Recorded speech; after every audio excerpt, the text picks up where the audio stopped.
जी सभी को, कैसे हैं आप सब। तो आज के व्लॉग की शुरुआत करेंगे हम साफ़ सफाई से। तो मम्मी नीचे की साफ़ सफाई कर रही थी और मैं आ गई थी ऊपर।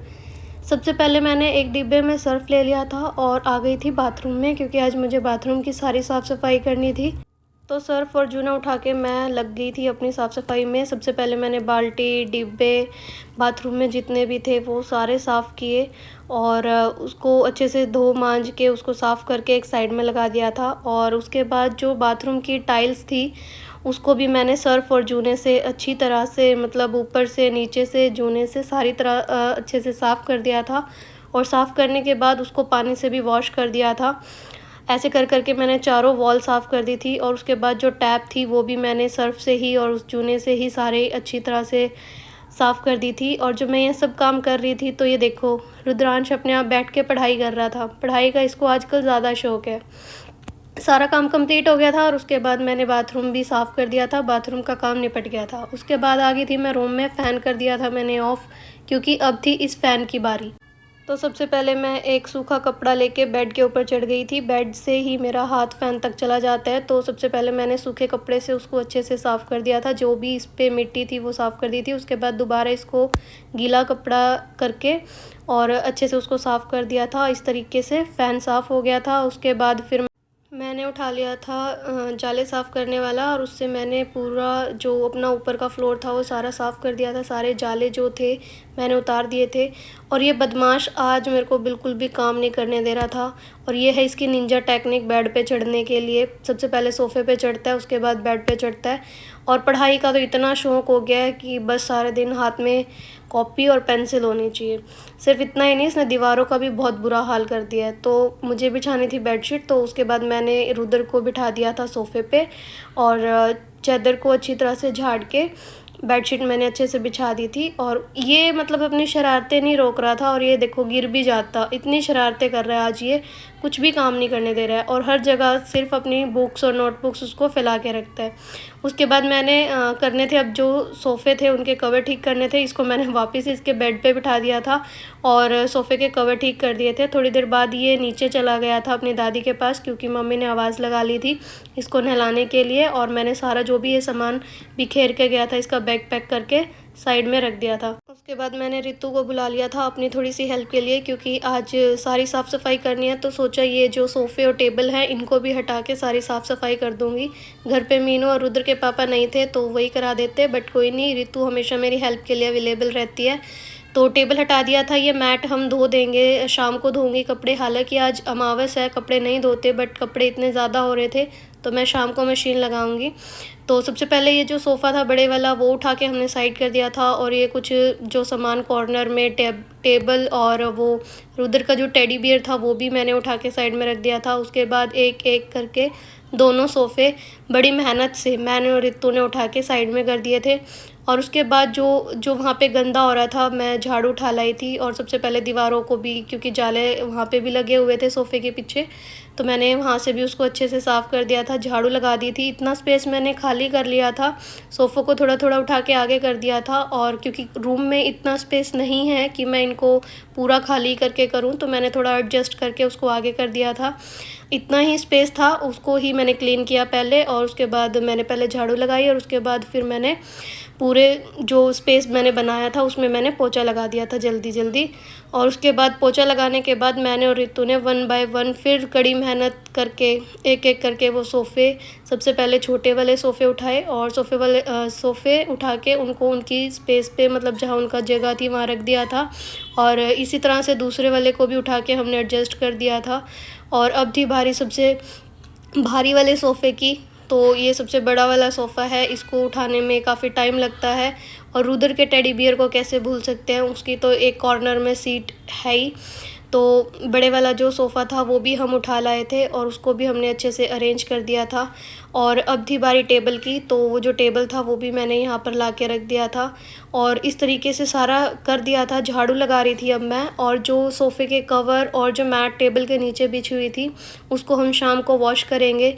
और इस तरीके से अपने रूम की सारी डस्टिंग कर ली थी मैंने। और उसके फाइनल लास्ट में मैंने झाड़ू लगा दी थी और उसके बाद फिर मैंने पोंछा लगा दिया था। स्विच बोर्ड जितने भी थे, फ़ैन थे, आज सारी डस्टिंग मैंने कर दी थी। विंडो, गेट, सब कुछ साफ़ हो गया था। और उसके बाद जो ये कपड़े मैंने निकाले थे सोफ़े के कवर और ये मैट, तो ये वॉशिंग मशीन पे इस तरीके से रखे हुए थे, तो ये गंदे लग रहे थे। मैंने सारे ही कपड़े उठा के मशीन में डाल दिए थे और मशीन को अच्छे से बंद करके उसको कवर करके रख दिया था। और जो मैट थी वो मतलब उसमें ज़्यादा डस्ट हो जाता है मैट में, तो इसलिए मैंने उसको मशीन में नहीं डाला था। तो मशीन का कवर लगाने के बाद मैंने वो मैट अच्छे से तय करके उसके ऊपर रख दी थी। और ये जो ड्रम हैं वो दूसरी साइड टब जो ड्रम के ऊपर रख दिए थे मैंने। ऑलमोस्ट सारी सफाई हो गई थी, रूम में पोछा लग चुका था, अब थी बारी छत की। तो छत पे मैंने झाड़ू उठा ली थी और एक बाल्टी में मैंने पानी ले लिया था और डिब्बे की हेल्प से मैंने पूरी छत को इस तरीके से धो दिया था, क्योंकि धूल मिट्टी काफ़ी हो जाती है। तो छत धो दी थी मैंने और आज तो साफ़ सफाई करनी थी सारी, तो अच्छे से मैंने सारी छत साफ़ कर दी थी। और सारी छत साफ़ करने के बाद मेरा जो रूम था वो कुछ इस तरीके से दिख रहा था, काफ़ी अच्छा साफ़ सुथरा नीट एंड क्लीन मेरा रूम हो गया था। सारी डस्टिंग हो गई थी और छत भी धो गई थी। उसके बाद मम्मी ने मुझे बोला कि रेडी हो जा और हम मार्केट चलेंगे, क्योंकि रुद्र के लिए कुछ कपड़े लेने थे, शॉपिंग करनी थी। तो यहाँ पे मैं नहाकर रेडी हो गई थी। सर धोना नहीं था क्योंकि अमावस थी। सबसे पहले मम्मी ने मेरे को सरप्राइज़ दिया कि चल पहले तेरे लिए एक साड़ी ले लेते हैं।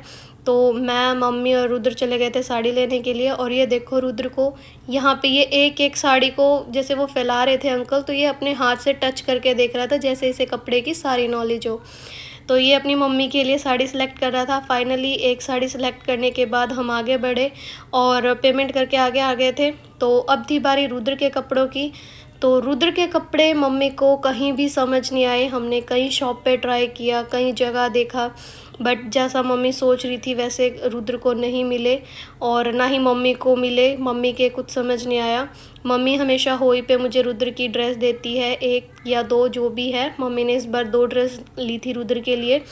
तो उसके बाद हम तीसरी चौथी दुकान पे आके हमें वो कुछ समझ आए रुद्र के ड्रेस। और उसके बाद फिर हमने लेने थे रुद्र के लिए शूज़।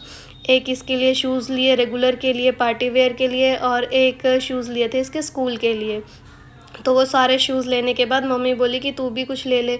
तो मैंने भी वहाँ से कुछ कलेक्शन मैंने भी कर ली। मैं ठीक है। उसके बाद हम पेमेंट करके आ गए थे घर और रास्ते में ही रुद्र सो गया था और मम्मी भी खाना खा के, मैं भी खाना खा के, चाय पी के आराम कर रहे थे। थोड़ी देर आराम करने के बाद, उठने के बाद मैंने लगा ली थी मशीन, क्योंकि कपड़े बहुत ज़्यादा थे। और आज तो मैंने सोफ़े के कवर, टेबल के कवर और मैट भी निकाल ली थी, तो वो भी मुझे वॉश करना था। तो मैंने सबसे पहले जितने भी कपड़े थे मशीन में से बाहर निकाले थे, प्लग लगा लिया था और मशीन में एक एक करके पानी मतलब बाल्टी से मैंने पानी डाल दिया था और इस तरीके से मशीन लगा ली थी। और उसके बाद जो ये एक टब में मैंने काफ़ी सारा पानी ले लिया था। और सबसे पहले ये मैट जो थी मैंने इसको भिगो दिया था, क्योंकि इसमें सबसे ज़्यादा डस्ट होता है, तो इतने इसको थोड़ी देर भिगे रहने देंगे। और उसके बाद मैंने मशीन में पानी डाल दिया था और पानी डालने के बाद 2-3 बाल्टी इसमें मतलब अच्छा पानी डाल दिया था, क्योंकि कपड़े बहुत थे। और उसके बाद इसमें सर्फ़ डालने की बारी थी। तो सर्फ़ मुझे अंदाज़ा ऐसे नहीं आता, मैं ढक्कन का अंदाज़ा लेके करती हूँ। तो वो ढक्कन के अंदाज़े से मैंने डाल दिया था सर्फ़। कितना, मैं तो ऐसे ही डालती हूँ, बाकी सब पता नहीं कैसे डालते हैं, क्या अंदाज़ा लेते हैं, या कम ज़्यादा तो हो ही जाता है इसमें। और उसके बाद मैंने एक एक कपड़े उठा के सारे मशीन में डाल दिए थे और मशीन लगा दी थी। मशीन स्टार्ट करके मैं आ गई थी नीचे, क्योंकि अब मुझे मंदिर भी साफ़ करना था। तो मशीन स्टार्ट हो गई थी और जब मैं नीचे आई तो मम्मी ने सांझी माता भी उनकी जगह पे, जहाँ पे मम्मी लगाती हैं हर बार, वहाँ पे लगा दी थी। और मंदिर में आ गई थी, मंदिर की साफ़ सफाई करनी थी। तो मैंने सबसे पहले एक एक जो तस्वीर थी माता की, जो मूर्ति थी, उनको मंदिर में से बाहर निकाला और एक एक करके उनको बाहर निकाल के अच्छे से साफ़ कपड़े से मैंने उनको पोंछा। और पूरे मंदिर में गंगा जल का छींटा देके उसके बाद सूखे कपड़े से, पहले सूखे कपड़े से और उसके बाद गीले कपड़े से पूरे मंदिर को साफ़ किया। वाइट कलर की टाइल हैं तो ये थोड़ा सा जल्दी गंदी हो ही जाती हैं। और जब मैं मंदिर साफ़ कर ही रही थी तो इतने में मम्मी वाले फ़ोन पे आ गया था, मौसी का फ़ोन। मम्मी बाहर गई हुई थी, तो मैंने मंदिर साफ़ करते करते मौसी से ढेर सारी बातें की। और जो भी मैंने बातें करी, शॉपिंग की बताई कि मैंने आज ये शॉपिंग करी, रुद्र ने ये किया। तो मौसी ने भी मतलब हम दोनों ने, मौसी ने और बेटी ने, काफ़ी देर तक बातें करी और उसके बाद पूरा मंदिर साफ़ करने के बाद मैं वापस आ गई थी ऊपर। जो मैट मैंने भिगोई थी मतलब उसको मैंने पैरों से इस तरीके से छेड़ दिया था ताकि उसका सारा मैल निकल जाए। काफ़ी हैवी हो जाती है तो उठाने में मुश्किल होती है, तो उसको इस तरीके से पलट पलट के मैंने पैरों से छेड़ दिया था। और उसके बाद मशीन में से कपड़े निकाल लिए थे और उनको भी मैंने निचोड़ना स्टार्ट कर दिया था। जब मैं कपड़े निचोड़ ही रही थी तो छत पे रितु और अन्नू आ गई थी, और अन्नू ने आज नया सूट पहना था जो कि उसने खुद स्टिच किया था। उसने छत पे काफ़ी देर खड़ी होकर मुझसे बातें करी, तो मुझे उसका सूट अच्छा लगा और वो कह रही थी ठीक है भाभी, नेक्स्ट टाइम मैं आपका एक सूट खुद स्टिच करूँगी। मैंने कहा ठीक है। उसके बाद अंधेरा हो गया था तो कपड़े बाहर नहीं सुखा सकती थी, तो मैंने कपड़े अंदर रूम में ही सुखा दिए थे। पर माता रानी के जो वस्त्र थे वो मैंने यहाँ पर साफ़ पानी में धोकर तार पे सुखा दिए थे, और उसके बाद मैं नीचे आ गई थी। मम्मी ने नमकीन चावल बना दिए थे, सबने खा लिए थे, बर्तन हो गए थे वो मैंने साफ़ कर दिए थे। और इस तरीके से आज का व्लॉग कैसा लगा आप सबको कमेंट सेक्शन में कमेंट करके ज़रूर बताना।